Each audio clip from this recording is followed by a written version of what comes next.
We have a very special guest joining us in studio this morning, and well, she's busy today because she's visiting on several radio stations talking about an event that we've been talking about the last couple of months with some frequency on the air. That is called Patriots Night. That's coming up, well, less than 2 weeks away. Time has flown on this because when Anna Workman first stopped to talk to me about this, it was early April, I believe, and I said, yeah, oh, gee, we've got plenty of time. And here we are now, just a matter of 13 days away. But first of all, welcome back to Top Story. Well, thank you. I'm glad to be here. And this is early. Yeah, you just finished up on Cool, and then you're on your way to KEZJ. So I am. It's like one stop after another. I love it. Drumming up some business. It's going to be good. It's 8:24:68. Bill Colley with you on Top Story on News Radio 1310, KLIX, and newsradio1310.com. You had posted something about Patriots Night on Facebook last night, and I think a week ago you said ticket sales hadn't been where you wanted them to be yet. But not yet. This morning there were a couple of people who said, we're picking up our tickets. Oh, good. And good. so That's it looks great. as if That's great. the sales are starting to move forward. Yeah, this area is tough because I think they're always waiting for something better to come along. But I got news for you. This is it, folks. So Well, you have a band that's coming through. Yeah. They've appeared on Fox News. They tour all over the world. Yeah. Twin Falls does not get an act like this very often. No, they don't come, and they've not in the past toured this area, and they're leaving Oregon, coming to us, and then immediately leaving to Las Vegas, and so they're just kind of catching this on the loop here, and so they're not in this area very much. A lot of our response has been from eastern Idaho, and I'm not sure if that's because of the National Guard regiment up there, or if it's where some of the veterans of Iraq, Afghanistan have kind of settled. I'm just not sure, but quite a bit of our response has been from Pocatello, Preston, Idaho Falls, Rexburg, in that area. So, and they're all coming.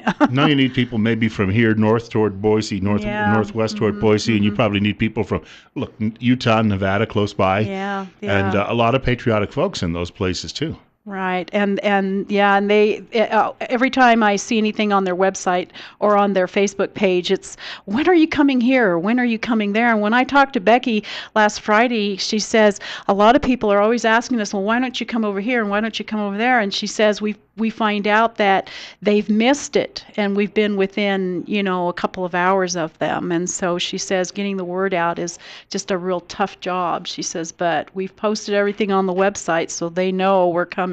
So it should be good. After tomorrow night, too, the Master of Ceremonies could well be Miss Idaho because we're hoping. We've got our fingers crossed. Tomorrow. Yeah. Well, she's been competing ever since Wednesday, I think, and it looks good, but you never know. Things are always up in the air when it comes to stuff like that. Celebrity star-studded night, though, because she's a great singer as well. Oh, she is. She's a great gal. We just love her. We're talking about Kaylee Wright, and she's representing Miss Magic Valley this year, and so, but she's a great singer, and I got to see her again. She sang the national anthem a cappella at Welcome Back Vietnam Veterans, and they brought her in on a motorcycle, and oh my gosh, it was just fabulous. It was just amazing. So anyway, she was all smiles. She just had never been rode in. Well, some people don't have bad days, and she's one of those people. Optimists in life, they're great. She's just a lovely girl. She contacted our casualty officer 3 years ago when all of our situation started, and she said, how can I work with the veterans? How can I work with the military? And he gave our casualty officer is Sergeant First Class Rene Gonzalez. He's with the 116th and here in Twin Falls, and he told us, he said, well, these folks have just lost their son, and they've started a memorial scholarship fund in his name, and she has we've dragged her throughout the entire state, and she's just been there with us, and we've helped her on some projects, sending items to the ship, and I can't think of it. It's Samuel B. Roberts, and so we've done a lot of things together, and so I'm going to go up Saturday and watch the tail end of that program and see how she does. I'm I'm really anxious to see how Well, I everything think we're turns out. we're all praying for her, of course, on the local level. Yes, we are. But there's a lot of wonderful young women, of course, in this Oh, I pageant. know. They're all talented. These girls are pretty amazing. I don't know how the judges do their job, but they somehow do it. You, They're pretty amazing. you're going to stick around through another segment, and we're going to Right. talk about how people can go about getting tickets, Yep. because that's the question I think most people have that would like to go. Of so, course, of so course. we'll get to that in just a couple of seconds. I do want to point out very, very quickly before we wrap up this segment of the program. Coming up next Wednesday on our show, we're going to have, well, Dr. Jonathan Tripp is not going to be here, but Russell Singleton, who's a physician assistant in the office, is going to be coming by from Tripp Family Medicine. And Russell is going to be talking with us about sleep issues, sleep apnea problems people have, and how they can now treat these issues so much better than they have in the past. So if you're one of those people, I happen to be one, who has issues sleeping at night, you're going to want to tune in next Wednesday between 8:30 and 9 o'clock for Better Health on Tripp Family Medicine. We do that every Wednesday right here on Top Story on News Radio 1310 KLIX and newsradio1310.com. And Russell will also be available next Wednesday morning to take some of your telephone calls too.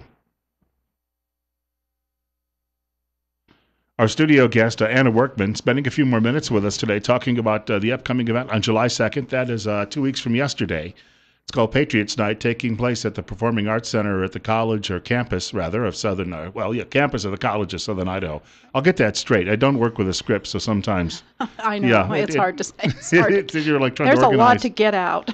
It's like when we were talking about our MC, and of course, she's got a name that starts with that K sound, and of course, she's from Kimberly, and when I'm talking to her, sometimes I flip them around, and it's like, but you know what? That's one of those things that somebody told me once, it's a sign of an overactive mind. I've just got to figure out how to slow it down.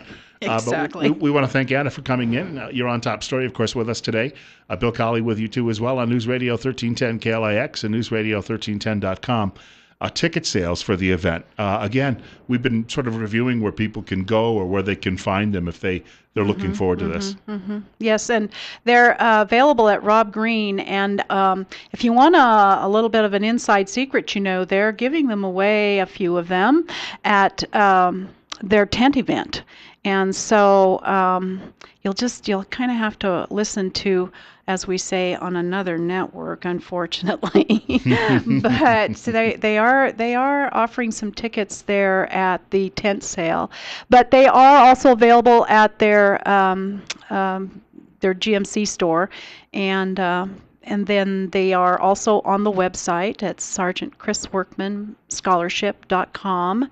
There's a drop-down button there towards the bottom of the homepage, and it's a PayPal account. And then we also have them at CSI's box office, or you can call me, 208-436-4149, and we can send you electronic tickets, or we can just send you a physical ticket, whichever way you'd like to go. So they are out there, and so we're still looking for 900 Patriots. That shouldn't be hard to do in this area, but we're hoping people aren't too awfully busy so that they can come out and join us. It's going to be a great tribute, and they're going to have a tremendous program. And I think we've got, I was working with their technical group at CSI yesterday, and they're going to be able to do we're just going to make a visual sound phenomenon, and they're going to be able to do this for us. And so it's going to be amazing, not just with sound, but with sight too. So you guys are going to be in for a treat. I hope you can make it. It's going to be amazing. I was going to say, from the standpoint of any music lover, of course, this is worthwhile. But that overall cost, as you mentioned, you've got a couple of other details today that you brought along, Right. and you wanted to mention a couple of things too as well before we wrapped up. Right. Oh, well, I just had a couple of stories of a couple of the great service people that we've lost, Idaho natives that have strong ties to Idaho. And one of them, of course, was the first woman who was lost after 9/11 in battle. And she was from Caldwell area, and her name was Carrie L. French. And she had joined the National Guard as a way to earn money for college, and she was lost in Operation Iraqi Freedom, and she was awarded 9 medals for her service. And so she's one of the soldiers that we're going to be honoring. And then another former Rupert resident who we lost in 2005 was Cleston Rainey. And he and 4 other soldiers were lost when their vehicle was hit by a bomb. And the interesting story about that is that the remains of those 5 men were commingled and therefore placed in the same grave when they were buried at Arlington. And oddly enough, the week before that funeral was Ronald Reagan's funeral. And apparently they used the same caisson that Ronald Reagan's funeral to bury these 5 men. And at that time, in 2005, they were the 71st through the 76th lost soldier in this war. Of course, it's gone on for ages now, but it seems like. And so, oddly enough, I was judging the parade in Rupert when they had the lost soldier tribute with the horse and the backwards boots and the riderless horse. I was the judge for the horse portion of that part of the parade that year, and of course my co-judge and I gave that award to that dedication to Cleston Rainey that year. So we'll catch up with you again, I think, next week. Yes. We have more to cover. Yes. That'll really be one of our last chances to talk before the event. Yes, it will. And so. You've got some more radio stations to talk to today. You're a busy person. That's okay. It'll get a lot busier, though, I know, over the next couple of weeks. I think so. Yeah. Anyway, well, glad to be here. Give us a call if you need some tickets or need a way to get there, and we'll see what we can do. We're looking forward to seeing you there. Amen. Thank you so much for coming by. No problem. Anna Workman joining us this morning on Top Story on News Radio 1310 KLIX and newsradio1310.com. Coming up in just a few minutes, we've got some news. The White House, in fact, from the president talking about the shooting in South Carolina and some of his thoughts. I wanted to share some of that with you and perhaps get your reaction too as well. That's just a few minutes away.